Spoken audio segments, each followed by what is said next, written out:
Hi, guys, and welcome back to the Possibility Podcast, where anything can be discussed. Your three hosts, Mike, Tim, and Rob, sit down each episode for 30 minutes to dive into a completely random topic chosen on the spot. With unpredictability at its core and curiosity leading the way, Possibility invites you to listen in as spontaneous thoughts, surprising insights, and plenty of laughter unfold. So, as always, I have the names in a hat. This is our hat now. Let's see who goes. Da-da. Oh, it's Tim. Oh, is it? It is Tim. Interesting. Right, Very good. let's get the timer on. 30-minute timer. Go. Right. So my what if is what if this is as good as it gets? Okay. So have you seen the film As Good as It Gets with Jack Nicholson in? No. No. No, okay. It doesn't matter. So think about that film. What if as good as it gets?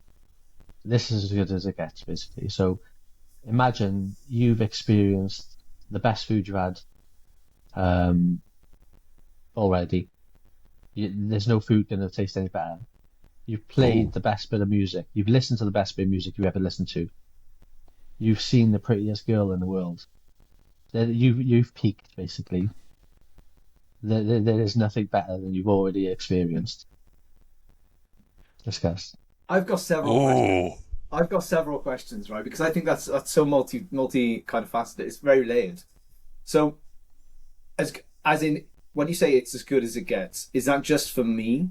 As in that's as good as it gets from my experience, my perception, Yeah. or okay, so not for the wider world. It's just for me, as in I drink my drink now. This is the best drink I'll and is it a singular instance? As in I've had a No. curry, therefore that curry is the only curry I'll, or does it kind of flow into every new You, thing? I So think it means you've already had the best curry at some point in your life. You're never going to yeah. get a better one.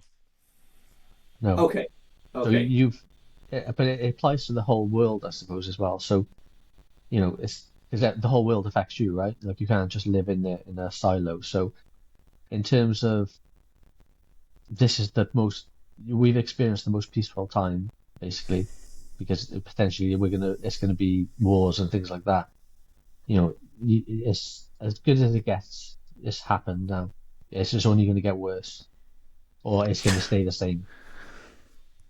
I think the chances are you probably have already had the best meal you'll ever had, but you don't remember it that way. Um, because if you did, you'd go mad. And have you ever? There's this thing about. I think it's like how Tinder. It's a experiment from years ago how Tinder worked, and they put like these two rats in boxes, and each rat had a lever, and when you pull on it, one rat got a piece of cheese each time, and the piece of cheese was always the same size. The other rat, when it pulled on it, the shapes would come out differently. Sometimes with more cheese, sometimes be less. The rat that had the same one all the time stopped pulling because it knew what it was going to get. The other one was constantly pulling the lever for more cheese, thinking it was going to get a bigger piece of cheese. And it's similar to how swiping works on dating. And I think it's probably the same with food. I think if you knew that it was the best you're ever going to get, it'd be quite depressing. It's probably why our memories and stuff warp the past. And I think like it's a bit like if anyone ever told you the last time you're ever going to play with your toys was going to be the last time, it'd have been an awful depressing thought, but it just happened. And I think it's the same Yeah. with that. You may have already had the meal, but it's the search that you're always going to try and replicate it or better, you know, and you wouldn't know I suppose about it. that's the thing. If you know, because we don't Mm. know, so we're always looking for that new experience. We're looking for that growth, that new taste sensation, that new music. If you knew you were never going to find that again, how would you how would it affect you? How would you keep motivated? How would how would that affect your memories, your nostalgia? Do you know what I mean? So is that your question that we do know you've already had the best meal and everything? Yeah, I think it would be quite that's the whole depressing. thing. What if this is as good as it gets? it's Is that challenging what happens in the Doesn't because mean film? you can have any worse experiences, but you could have, it could be like the same. I think you'd You're probably never still. going to get I think a you'd chase the promotion. same. I agree with you, Mike. What's I that? think I said I agree with Mike. I think you'd constantly be endeavoring to keep finding new. Um, so if you know if you know you've had the best food, the best X, then that's not going to mean you're going to stop searching unless there's, like, I suppose it comes back a little bit to repetition of the best as well. So if you've had one, are you able to constantly experience the best of that once you know that that is the best you'll have? Like, can you go back to the same experience and constantly have it multiple times? Yeah. But Because even that wouldn't happen. How many times have you gone, that was the best steak I've ever had, I go to this restaurant, and you'll go back Yeah. and it still never hits you the same way because Sure. you've experienced it. yeah, well, it's like that. It's the feeling, isn't it? And the emotion attached to some of these things. Like, for example, if you go to a really good sporting event or something like this, right? I don't know. Like, I'm not hugely into football, etc. But if you went to a football, I've seen Manchester United play in all these different teams and rugby events, like onto like national events and things, and the atmosphere is great. But and you feel a certain way, right? You feel pride, or you get emotional, and you get all these things. But can you replicate that? Like, it will never necessarily be the same again because the turn of events might not replicate the same steps that happened in that. Agreed. Is the point? Yeah. So it might be the best, to your point, Tim, that you've had for that particular experience at that particular time. That not to say that the next time it goes round you won't feel similar or the same or elevated, perhaps. That's interesting. I remember quite young, I went to watch Hull football in football team. I'd never been to a match before, and I remember walking into the stadium, and it was quite overwhelming when you suddenly walk out and it's a massive open space, and I was like, "Whoa, this is weird." Mm-hmm. And then since then, I've been to bigger venues, but it never hit me the same as that very first one when you walk through the doors. It's like, "Oh, this is a weird, completely. I'd never experienced it before." Yeah, I know the ones after that, like in the Albert Hall and that, were bigger, better, but it never hit me the same. It goes back, Mike, then to first experiences. The note of first experience. Yeah. Your first experiences of something the best, because Yeah. that's the first time you've kind of consciously made a connection to it. Like, exactly that. The first time you saw your favorite band, right?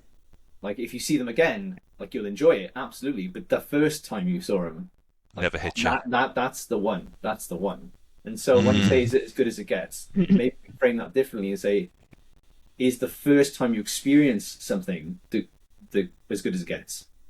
Maybe that's where we need to change the narrative on the question a little bit. I think Do you you would think still in get terms people. of like a Sorry, job? go on. I think in terms of a job now, where you are in your lives, if someone told you, or if you knew for a fact this is as good as it gets, you're never getting a promotion. How would that affect your approach to it? How would you I can tell you. give up? Would you? I can tell you. So, Um, here's one. So, my dad is very much, he's come from a very, very bad background. So, where I am in his eyes is miles ahead of where most people are. We've had similar discussions to this. I had a pergola designed and built in the garden. The car I've got, if I ever want to change my car, he's like, "Why? You've got the car you want." When I was getting the pergola built, he was like, "Why? You can only ever use one room in a house." And I was a bit like, "Oh," and it felt like he was condemning me to a prison. Why would you want to change job? Sure. Right, well, actually, because I want something more. So to me, the idea of if I knew it was the best I could get all the time, that is, to me, is condemning me to a prison. It was massively depressing, and it's always, again, it's probably the same as the rat. Even if I knew it, I would still try and strive to get more. And I think some people, it would divide people. Some would be the ones to try and push, go, "No, I'm not going to let that be the limit." Some would just be happy to go, Well, "That's what I think." I think it also, like, to your point around the upbringing part. Like, if I speak about my mum, like, she's very conservative, right? And my meaning on that is because they never had things growing up, then once they have it, they'll conserve it, and then that's to the point they've got it, and they don't need any more. They've never had it, and they want to conserve. My dad was the same, he was, goodness me, like he was in the days. In many ways, they didn't have shoes, right? In some things, crazily, and it sounds crazy. You grew up on a farm and all this kind of thing, and they used to quite nomadic. But the point is, like, he saved everything for best, right? He never used things because you don't know if you're going to get it again. So, like, he would buy something and decides, well, I can't touch it. It needs to stay pristine because I've never had it before, so therefore I don't want to use it up because once it's gone, it's gone. Right? He would never think, actually I can just buy another one, or I can just do and try for something better. I think it is a mentality thing, and I think it's a little bit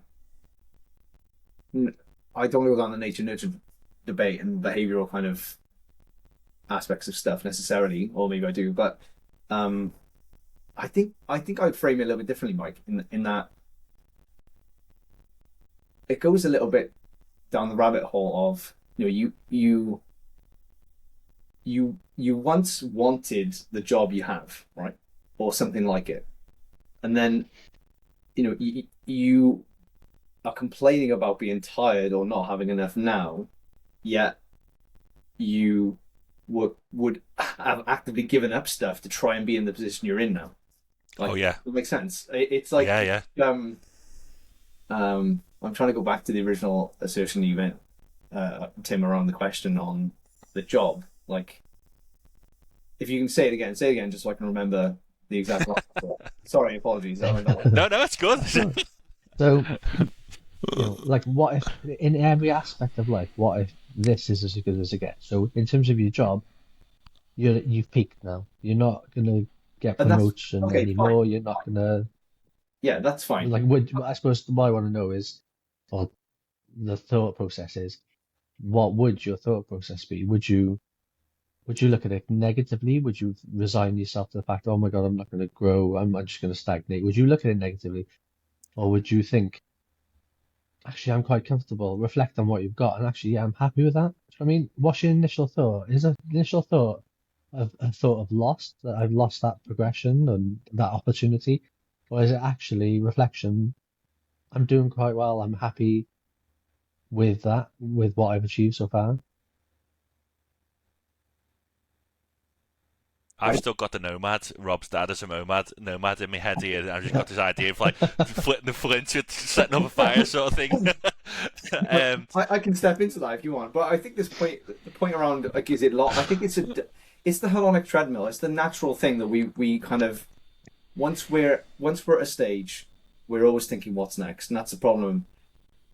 I mean, that doesn't apply for everything as well, mind you, because if you think about relationships and stuff like this, from friendship side of things, you're not sat in this friendship thinking, "Oh, what's next? I wish I could go with another set of friends and things like that." Or your wife and your parents. "Oh, I wish, what's next? I want a different set of parents." It doesn't always apply to everything, but perhaps That's from interesting. a mental and materialistic thing, but personally, as a human being, yeah, I think we're inherently built to look around the corner and see, what is over the horizon.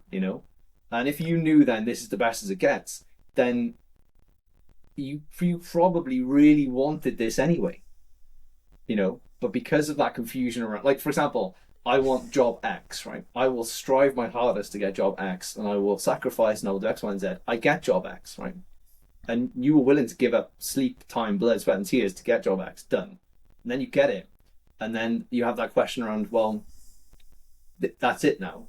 And it's like your mental model suddenly shifts to, okay, well, what's next? You're not grateful. You're not grateful necessarily for what you have, because you're always thinking you want something else. And there's that whole notion of gratitude, right? There's a big thing around gratitude at the moment. Gratitude. This comes down to gratitude. It's comfortability and this notion of gratitude, and you should be grateful for what you have. And again, it goes back to this. My parents are like, "Oh, be grateful. Be grateful for the car you've got. Like, why do you want something else? Be grateful for that." That's what your dad's like. And I think it's a very interesting question, and I think it's one that's both personally relevant and equally, I think, one that's shared. That notion of comfortability around what you have now versus what's it's like a little bit around money to live and money to kind of explore. That's another one, right? Because most people can, generally speaking, I don't want to go down the rabbit hole too much for finances, but most people can kind of live, and if you strip it back, water, basic food and things like that, we can live. But we want more, right? We want to have more extravagance. We want to eat our burgers, and we want to go out to Five Guys, and we want to do all these cool things, right? But it's like, it strips back to what you need versus what you want. And I think that's a bigger question as well, is if we've peaked, going back to your question, Tim, if we know we've peaked now, would we be happy or would we not? I don't think we would, right? I don't think we would be. I can't see any scenario where you'd be happier. I mean, it's a bit like I look at stuff. I know in terms of you absolute at your peak fitness now, there's no way at our age, hitting close to 40, that you could hit your peak fitness is what you could when you were in 25, 27. I think it's 27, 28. Yeah. So, but I don't sit there and accept that and go, what's the point in going to gym? Because I'm never going to be able to get that. Because to be fair, I wasn't at my peak then anyway. But I still wouldn't accept it. I would strive for it because why would I not want to do something different? Or do something better. It's for me, like, it depends a lot on the person, the circumstances. I suppose it's different for everyone, isn't it? Like, if you were living in a war zone and an active war zone, and people said this is as good as it gets, like, there's no upside to that. There's no living in comfort. Your life is tragic. Like, it's just a daily struggle. Whereas we reflect on it quite differently. We have like family, friends, eat food that we want to eat when we want to eat it. I suppose it's like back to that gratitude thing, isn't it? And appreciating what you've got at the minute. But just how would your mindset change? Because obviously we're quite driven, because there is more to attain. I suppose there is that opportunity that things can get better, things can improve. So they are there, the goals, the targets.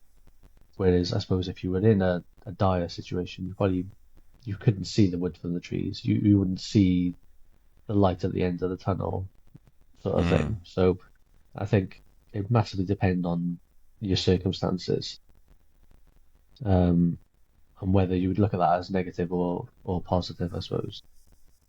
Well, I think if it. Oh, go on. Sorry, go on. Mike. I think if it was like a worldwide thing and everybody knew that you'd peaked, I think it would destroy us because it's a bit like a team. You need different types of personalities to make a team work. You need the driver, you need the analytical thinking, and blah blah blah. If people all felt like the way we all knew we'd peaked now, that's eliminating all the people who are going to strive to make new technologies, and we would have developed. I think it would completely wipe us out in the long run.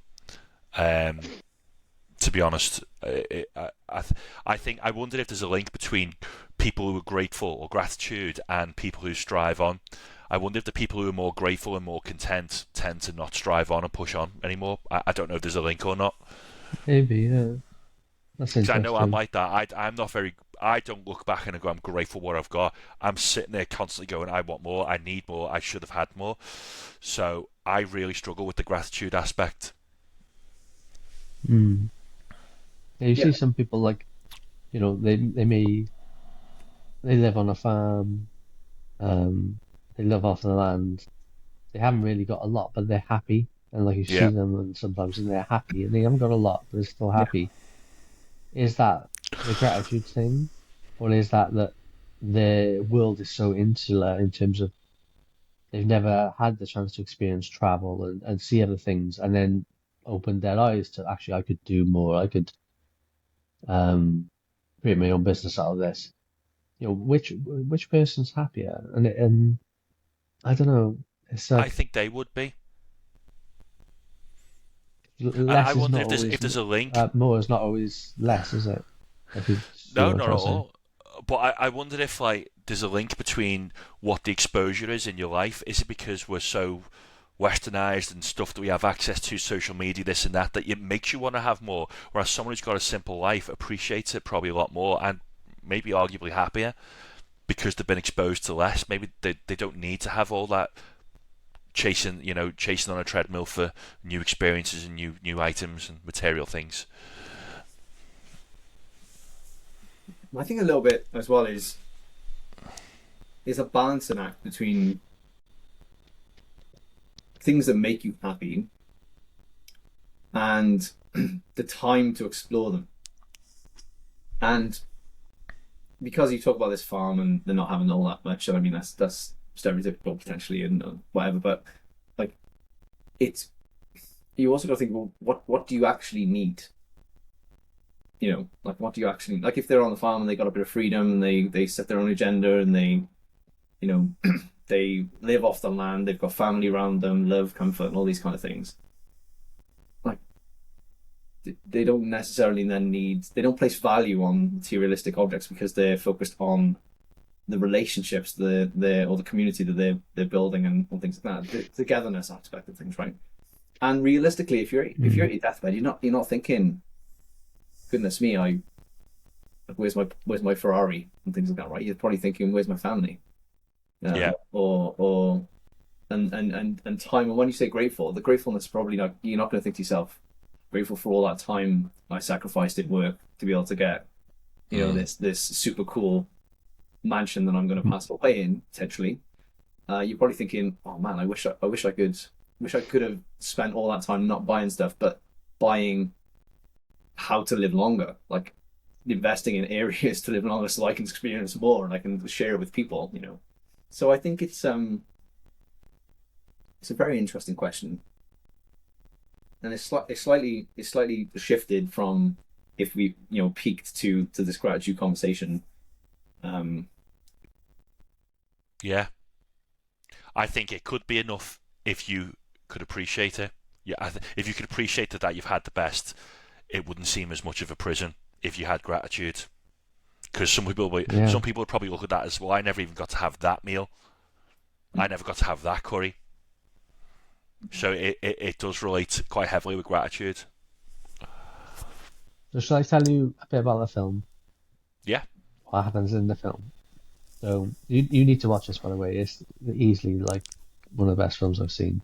Mm-hmm. Not like top 10, but it's really good. So it's Jack Nicholson, who's awesome anyway. So the film's called As Good as It Gets. And essentially he's in his 50s or 60s maybe. He's got OCD. He's very non-PC.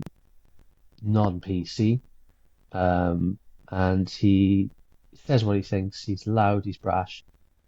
And he's basically isolated himself. He's driven everyone away from him who's ever loved him.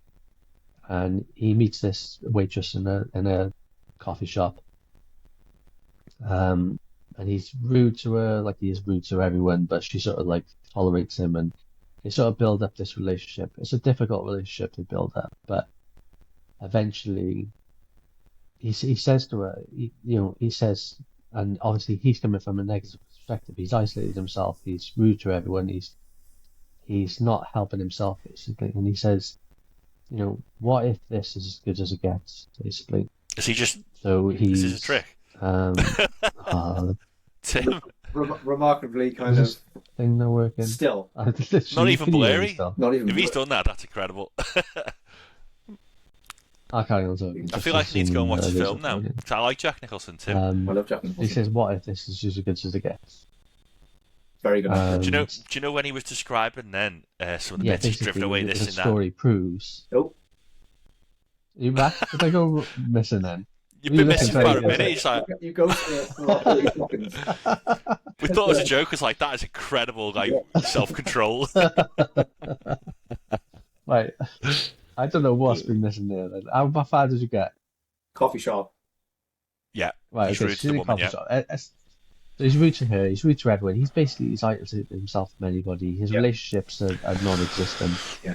And he says to her, "What if this is as good as it gets?" He plays the piano, but he's like, the things he's happy with, he's in his own little world.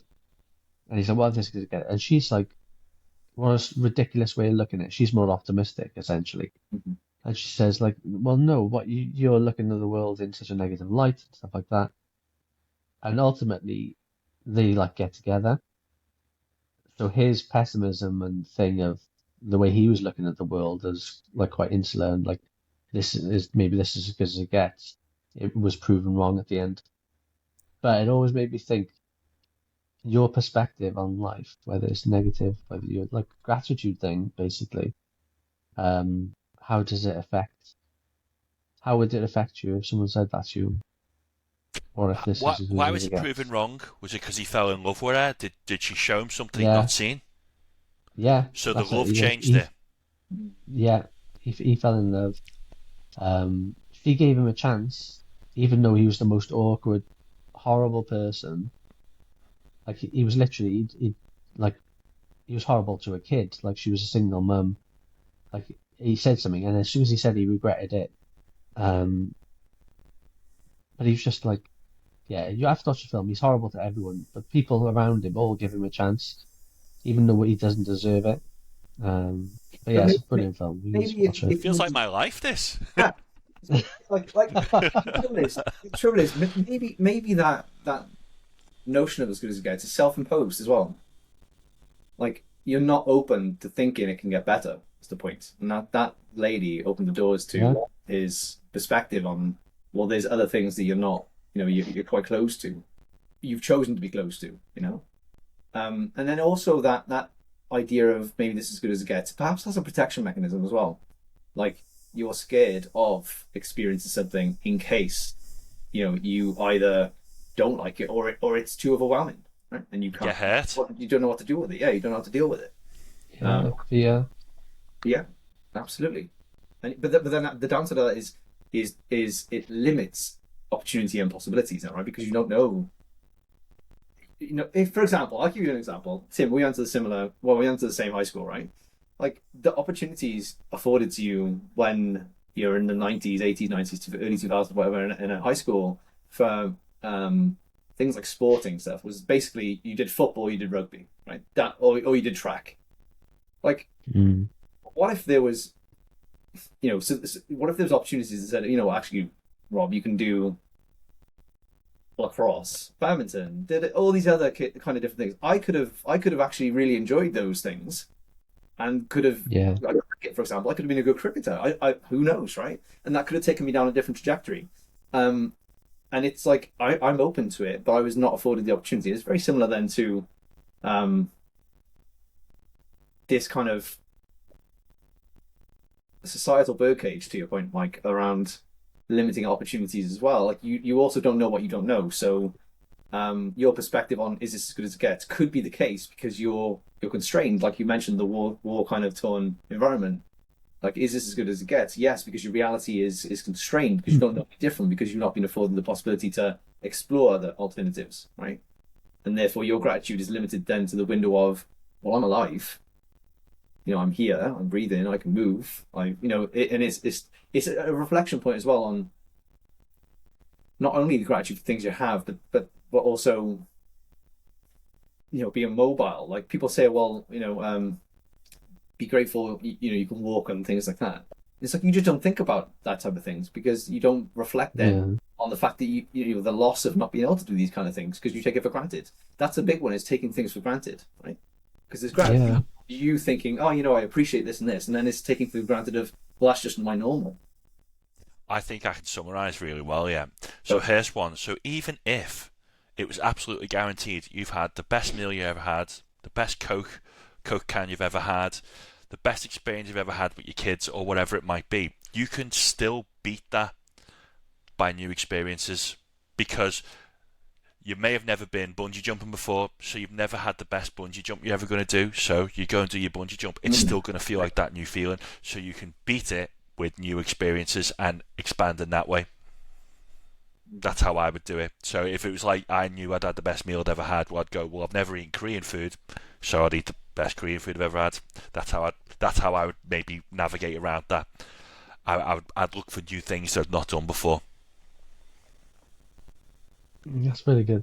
That's what I mean. I know. This is why it's good to ask I these don't know where I questions just got because that from. That was good, you that. think of like the way you think of it is different to how I think of it and Rob thinks of Yeah. it, and we're all different. So it's Well, it yeah, can it's only be really the best of interesting. things you've already done.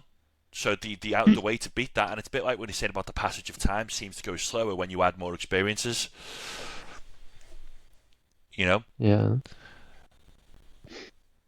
And I think more people would probably look back. We were talking about when you're on your deathbed, you trade your mansion and all this for more time. But I bet you no one goes, I wish I'd experienced less. Who's going to have said that? Nobody. I just can't see it. But there will be people there who go, I wish I'd have done more. Oh, 100%. 100%. Yeah. It's like when they say, people aren't living for today. Like you should live for today and things like that, right? Because ultimately, like that notion of say for example you in a serious unfortunate event where you diagnosed with something or whatever, then all of your problems go away until it's just that problem, right? Nothing else matters until you focus on that problem.